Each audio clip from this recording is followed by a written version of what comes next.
Hello and welcome to the next edition of AWA's Wild Thoughts podcast.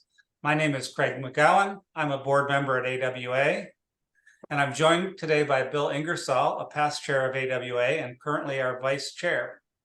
We're also joined by Pete Nelson, the current chair of AWA. Pete and Bill are going to help us understand why wilderness advocacy is so important to the future of the Adirondack Park. I'll start with you, Pete.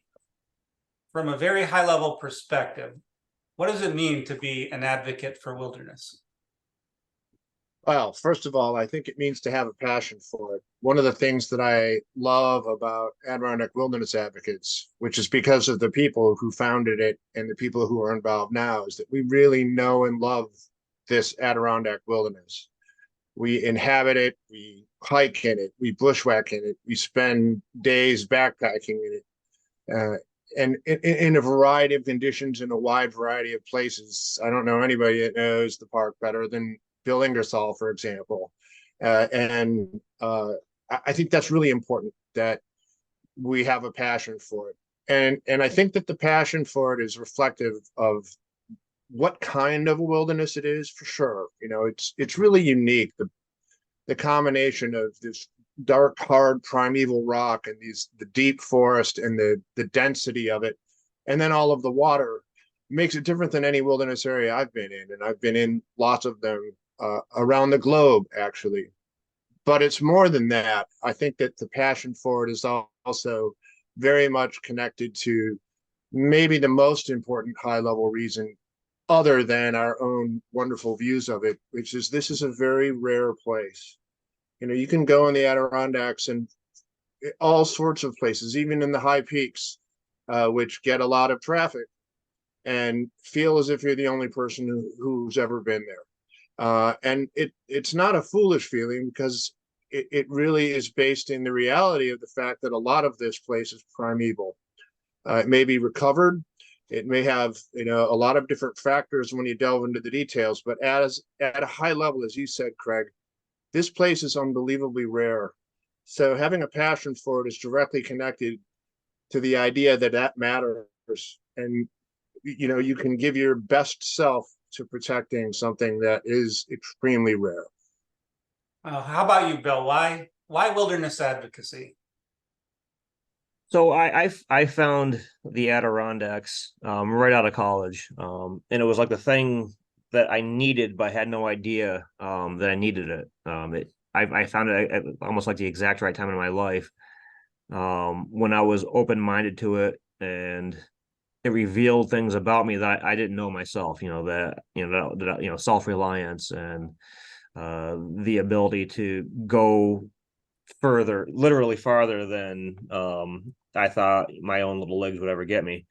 So it was personally meaningful in my early 20s when I found it, but I was also very cognizant of the fact that there was a story behind the scenery.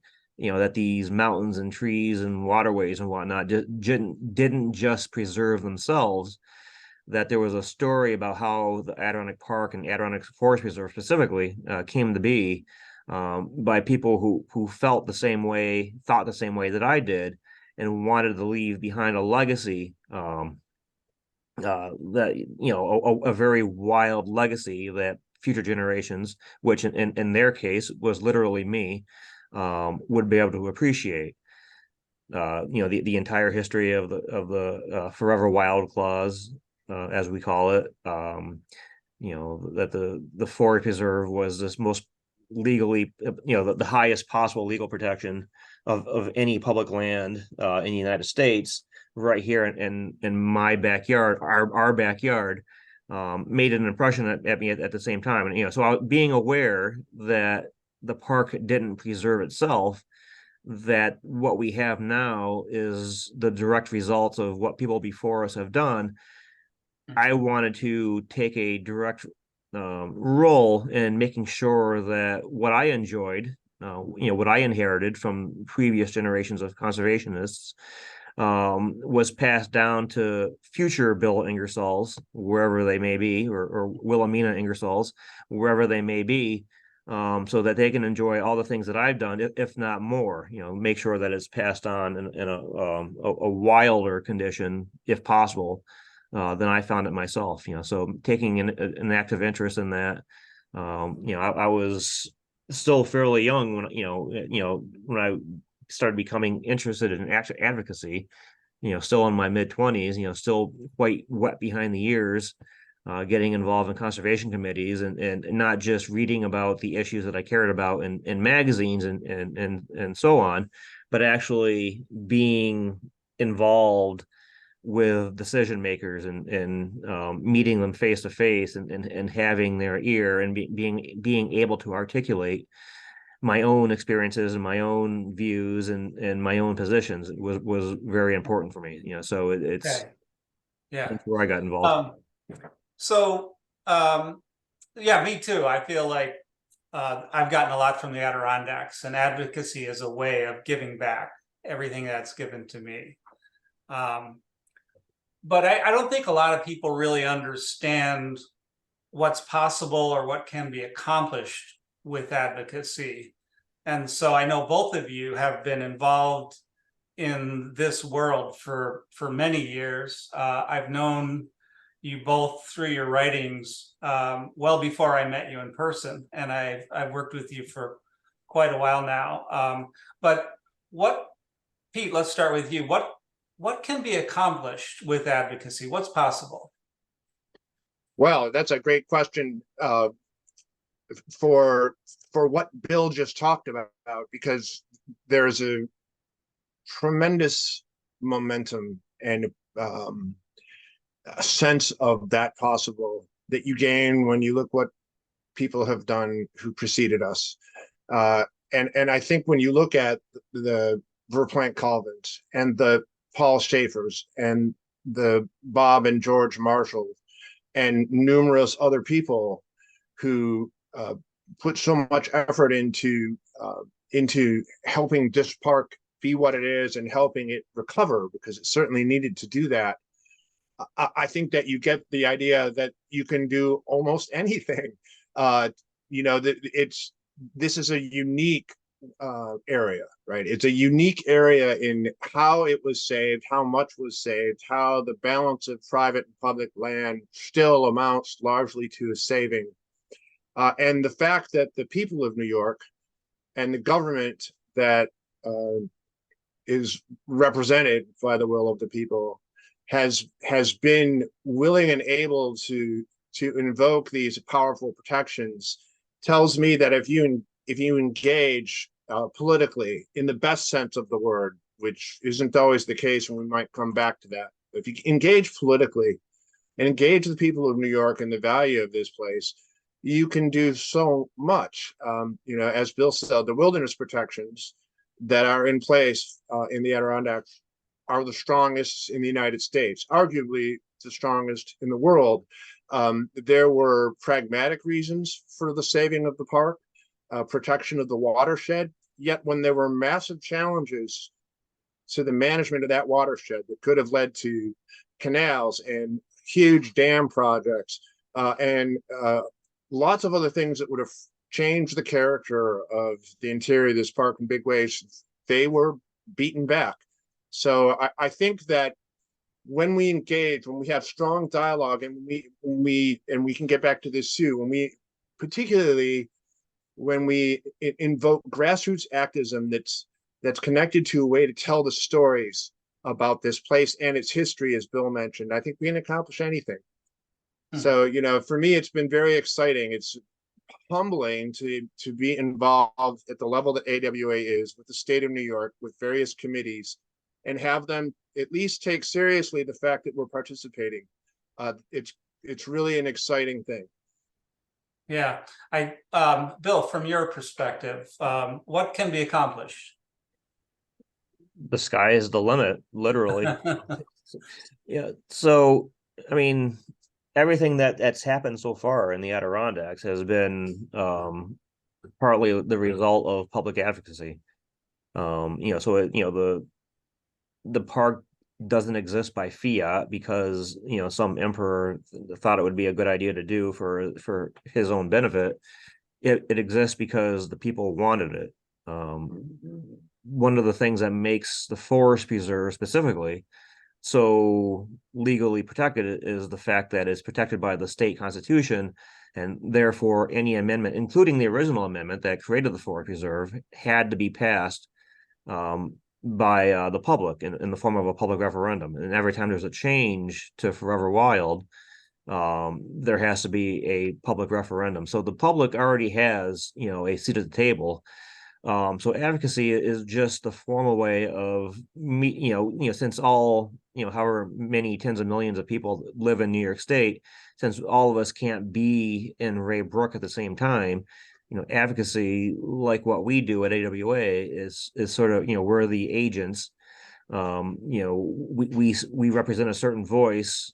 We know that people also have these same thoughts because they support us, and therefore we're trying to represent a particular voice when decisions are being made, because we can't always guarantee that just because the park is protected and we love it and is beautiful and Article 14 Article 14 exists and it's great and wonderful, that the job is done and that we can all go home and pat ourselves on the back, for all our accomplishments. We know that there's always going to be, other thoughts, other ideas, not necessarily evil and horrible, but but at the same time, there are people who have differing ideas, and that's great, but we need to make sure that wilderness is represented, that we're not just showing up, but that we're actually making the difference and moving. Right. There's a lot of voices which are looking to do other things besides keep wilderness. For example, build houses or build roads or do all kinds of other things. And the state does, I don't know if you agree with this or not, feel free to, the state does want to hear from people about what should be done with this resource. Would you say that's correct? Yeah, that's correct. Sometimes some voices are noisier, louder than others. And sometimes noise gets attention. Right, right. So we want to make sure that whatever noise we're making is loud enough to be heard. And I think Yes. there's just some expertise that, as specialized as some of the folks that work in the state government are, an expert in certain areas, they can't be an expert in everything, right, Pete? I mean, there's expertise that we can bring to various issues that help them make good decisions. That's true on multiple levels, and I think people at the state would say that. I mean, I work with a lot of people at the state, and almost all of them are good faith actors, by which I mean they're doing what they think is in the public interest and in the interest of the park. And I think, as I said, most of them be willing to admit how much they can and can't do. And resources are always a problem for the state, just as they are for anybody. So one of the things that is a positive about the way the state of New York has worked with advocacy groups, with not-for-profit organizations, for marketing organizations, business development, even is they really do want to leverage other resources and leverage the expertise and sometimes the money they have, but in any case, leverage what they can do. And that's great. It's great, but I think something Bill said is really, really important. It sounds like such a cliche, and it just isn't, which is we at AWA have a specific mission to speak for wilderness protection at the highest level. We want to protect wilderness without compromise, because there's so little of it, and because it's so precious, and because it's so hard won here. And by being that voice, we're being a voice for something that in itself doesn't necessarily have a voice. So the other cliche, death by 1,000 cuts, it may be a cliche, but there can be all kinds of erosions in those protections, little ones. They may be inadvertent. They may be because people don't have resources. It may be because people want a policy that they might think is more balanced. But when it affects the wilderness in a negative way, then we've got to speak up and make sure that what we're talking about is aired and has a voice. And there's more to say about that if we get to it, but that's really Sure. that's our mission. Well, looking forward, I think so. Obviously, we've talked about why advocacy here. Looking forward, what are some of the opportunities for wilderness advocacy in upcoming years? We've been in this business for about 4 years now. Let's just maybe look out for the next 4 years and say what kind of things are possible. Bill, why don't you start us off with this? Um, there's possible, then there will always be challenges too. As the challenges, to speak euphemistically, that possibly motivate me. The things that I worry about that might occur on my watch. While I'm able to be in wilderness advocate myself, the things that might happen, that people might get ideas, that to me, if they were to occur, would negate my self mission to make sure that I pass down an Adirondack forest preserve that is equally wild, if not wilder, than the one I enjoy myself now. So human nature wants to tinker. We want to play, we want to build things, we want to use our simian minds to improve things, and sometimes that's great, sometimes that's counter to the idea of wilderness, which is sort of leave it alone and let things take its course. So the challenges that I see in coming decades are growing populations, people wanting to do more things in a finite resource. People tend to identify, Americans tend to identify with our toys. And so somebody showing up at the trailhead with the latest hot toy sometimes has a hard time differentiating their own identity with the object they bring to them. We've seen it in the past with other people showing up with other toys and demanding access. If my toy is not allowed on the forest preserve, Be like an ATV. you're banning me, and I don't like that. I'm a taxpayer too. Right. So there's going to be a lot of that. I worry that changing climates might alter the landscape in a way that I might not recognize the Adirondacks when I'm an old man, and that worries me. That some of the forest stands that I admire now might not survive coming decades. Not that they're going to go away, but the subtle changes over the decades, that worries me. Ticks worry me. The fact that when I started hiking the Adirondacks, they weren't an issue. Late in recent falls, I've had to encounter pulling ticks off my clothing, things like that. The challenges that I don't have the answer for. But those are the things that motivate me to keep me in the game. That if I felt that I would congratulate myself for a job well done and walk away from the table, those are the things that might happen. At the end of my watch. The state's constantly buying land, right? Acquiring land. People are making proposals what to do with that land. I think there's probably more of that to come, right, Pete? Or would you think the state's pretty much bought all the land it's going to buy?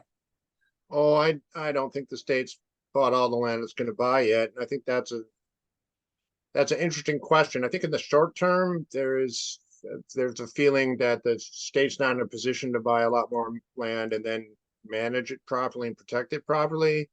But that's the short term. If things change and there's still private parcels and in holdings, some large tracts and some precious tracts, I think will be an issue in the future, which gives me an opportunity to answer the question you asked before with two things that I really wanted to bring up. One is fairly specific and one is more general and more about principle in the way people do things. So one is remoteness. Um, Bill said people like to tinker. They do. And we like to build trails, and we like to build more campsites, and we like to improve and have infrastructure. Every time we do that in the backcountry, we reduce the amount of land that's truly remote. And remoteness is probably the rarest resource of all in many ways. You know, there's just not a lot of land that is untouched and pristine, where wildlife and ecological systems that are defined by the flora and fauna can operate as they would want to operate, without the tinkering, without disturbance. So one of our main missions has always been to protect remoteness. It's why we wanted Gulf Brook Road closed when the Boreas Tract was acquired. Now we're going to have a specific and very serious campaign to urge the state to make remoteness a measurable criteria and have a policy to protect it. It's not, it's, you know, it's mentioned in the state land master plan and in the documents that define the guidance in the park, but it's not really, it's mentioned in a indirect way, and it's not really defined. So that's one thing that I think is a future, both near and long-term future task for people who want to advocate for wilderness, because remoteness can be eaten away. The death Yeah, by I a think thousand cuts is a serious thing, right? paradoxically, you know, when the state bought the Boreas Tract, theoretically that was going to make the High Peaks Wilderness area even more remote because it made it bigger. But strangely enough, we're in a situation where we may see the remoteness of the High Peaks Wilderness area go down. And that is one of the reasons why wilderness advocates need to be involved, is to make sure that that doesn't happen. I think that's what you're saying, right, Pete? It is. It is both when you look at the details of a particular tract and how it affects the surrounding area and what it really means with respect to remoteness, but also just as a general policy everywhere in the park. You know, this is something that needs protection, and it can be done, and it must be done, and it can be done without, you know, maybe without some of the controversy that has gotten in the way of other conservation or preservation efforts. So it's one of the things we want to do. And the other thing, let me just say briefly, that I think AWA is very good at and wants to do and must do, is do all of this with integrity, by saying what we mean, by not playing an inside baseball type game, by not cutting deals that nobody knows about. The state of New York is an open and willing partner, but they play a lot of cards close to the vest, and so do other environmental groups. And there's been a lot of stuff that needs much more air. And I think that we're dedicated to doing things that way, and that's important too. You know, so I think maybe, you know, we'll wrap up with one more question. And I know that one of the great things about AWA for me was I was able to get involved with this group and help it with its mission. And so I know not everybody wants to get on the board of a wilderness organization. What are some things that people can do to help ensure that want to get more involved or want to do something positive for wilderness? What are some things people can do? Bill, why don't you start us off? Sorry.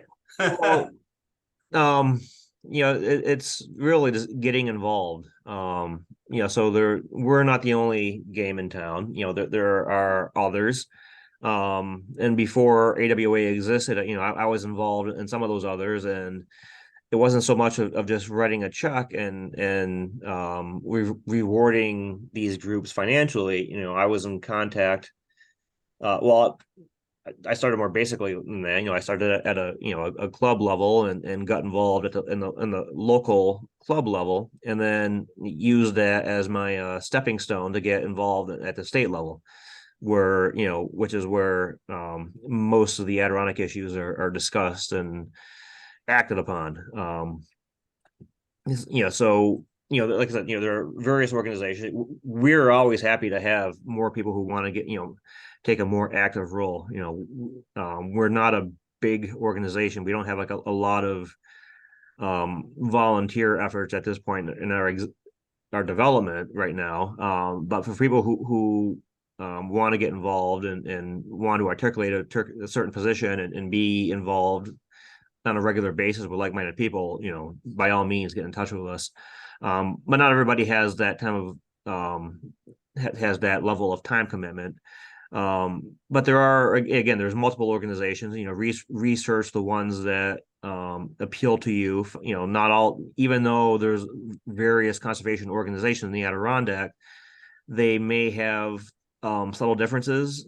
Some appeal to well-heeled donors and represent that group more than they do others. And others have sort of this open door policy at the grassroots level for volunteers of all kinds. So there's different organizations. I'm not going to necessarily say that we're the best or the only one out there. There are multiple ones. I like what we do because we are exactly what we say we are. We don't answer to any large donors. So we are a group of individuals who have personal experiences in the wilderness. We've come to it from different angles. We do it because we want to, because we feel compelled to do it, not because we're gonna like every single one of us has a day job. The AWA is not our occupation. It's our vocation, but not our advocate or our not our job. So it's we do it for the love of it. So that's what I have to say. I'll Okay. add two things that to answer that final question.